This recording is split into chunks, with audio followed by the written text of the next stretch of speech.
आप देख रहे हैं टुडे न्यूज़ 24। मंगलसूत्र वाली बात पर प्रियंका गांधी ने ऐसा पलटवार किया जिससे पूरी भाजपा हिल गई है। कैसी कैसी बहकी बहकी बातें। पिछले 2 दिनों में अब ये शुरू हुआ है कि कांग्रेस पार्टी चाहती है कि आपके मंगलसूत्र और आपका सोना आपसे छीन ले। नमस्कार, मैं हिना और आप देख रहे हैं टुडे न्यूज़ 24। हर खबर आप तक। कांग्रेस महासचिव प्रियंका गांधी वाड्रा ने मंगलवार को प्रधानमंत्री नरेंद्र मोदी पर ऐसा निशाना साधा जिससे पूरी की पूरी भाजपा सरकार हिल गई। प्रियंका का कहना है कि देश के सबसे बड़े नेता ने नैतिकता छोड़ दी है, लोगों के सामने नाटक कर रहे हैं और सच्चाई के रास्ते पर नहीं चलते हैं। उन्होंने आरोप लगाया कि विपक्ष की आवाज दबाकर, उनके बैंक खाते जब्त करके और 2 मुख्यमंत्रियों को जेल में डालकर उन्हें कमजोर करने की कोशिश की जा रही है। प्रियंका गांधी ने आज मोदी को महंगाई मैन का नाम दिया। इस नाम से भाजपा पूरी तरह बिलक गई है। प्रियंका ने कहा कि आपको सुपरमैन की छवि दिख गई, लेकिन मिला आपको महंगाई मैन। सच्चाई यह है कि सरकार ने इन 10 वर्षों में आपके लिए कोई काम नहीं किया। कर्नाटक की राजधानी बेंगलुरु में जनसभा को संबोधित करते हुए प्रियंका ने कहा, एक समय था जब कोई नेता खड़ा होता था और देश के लोग उससे एक नैतिक व्यक्ति होने की उम्मीद करते थे, वो उनसे नैतिकता की उम्मीद करते थे। लेकिन आज देश के सबसे बड़े नेता ने नैतिकता छोड़ दी है और आपके सामने नाटक कर रहे हैं। एक समय था जब हमें उम्मीद थी कि हमारे नेता सच्चाई पर चलेंगे। हालांकि आज देश का सबसे बड़ा नेता अपना रसूख, अपना गौरव और अपनी प्रसिद्धि दिखाने के लिए बाहर जाता है, लेकिन सच्चाई के रास्ते पर नहीं चलता है। एक समय था जब नेता परोपकारी और सेवा उन्मुख होते थे, लेकिन अब लोग देश के सबसे बड़े नेता में केवल अहंकार देखते हैं। कांग्रेस महासचिव ने कहा, पिछले 2 दिनों में अब ये शुरू हुआ है कि कांग्रेस के लोग आपका मंगलसूत्र और सोना छीनना चाहते हैं।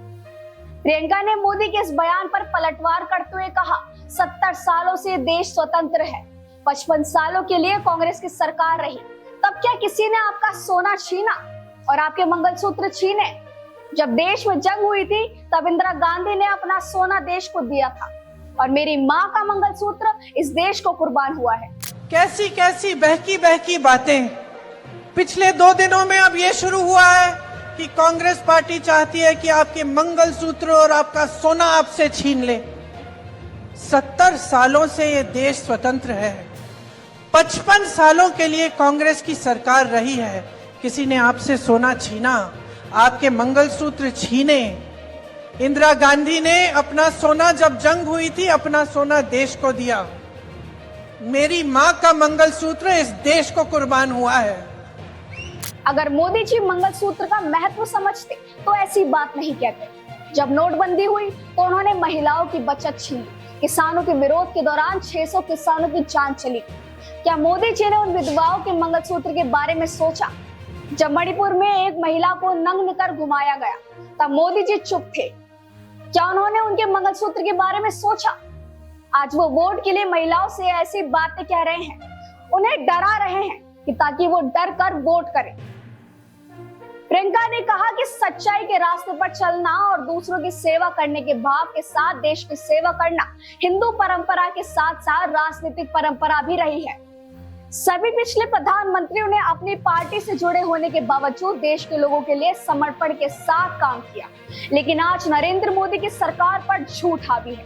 कोई भी भाजपा की निंदा करने की हिम्मत नहीं करता है, जिसने सरकारों को गिराने के लिए सभी लोकतांत्रिक मूल्यों को तोड़ दिया।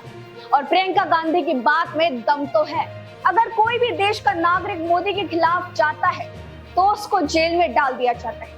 प्रियंका ने कहा कि सच्चाई के रास्ते पर चलना और दूसरों की सेवा करने के भाव के साथ देश की सेवा करना हिंदू परंपरा के साथ साथ राजनीतिक परंपरा भी रही है। सभी पिछले प्रधानमंत्रियों ने अपनी पार्टी से जुड़े होने के बावजूद देश के लोगों के लिए समर्पण के साथ काम किया, लेकिन आज नरेंद्र मोदी की सरकार पर झूठ हावी है। कोई भी भाजपा की निंदा करने की हिम्मत नहीं करता है, जिसने सरकारों को गिराने के लिए सभी लोकतांत्रिक मूल्यों को तोड़ दिया। और प्रियंका गांधी की बात में दम तो है। अगर कोई भी देश का नागरिक मोदी के खिलाफ जाता है तो उसको जेल में डाल दिया जाता है। चुनावी बॉन्ड योजना के बारे में बोलते हुए कांग्रेस नेता ने कहा कि जिन कंपनियों पर छापे मारे गए, उन्होंने बीजेपी को चंदा दिया और फिर उनके खिलाफ मामले बंद कर दिए गए। उन्होंने आगे आरोप लगाया, अब ये स्पष्ट हो गया है कि कैसे नोटबंदी के जरिए काला धन को सफेद किया गया और फिर इसे बीजेपी के खाते में जमा किया गया। जो कंपनियां 100 करोड़ रुपए भी कमाने में असमर्थ थी, उन्होंने भाजपा को चुनावी बॉन्ड योजना के तहत 11,000 करोड़ रुपए का दान कैसे दिया।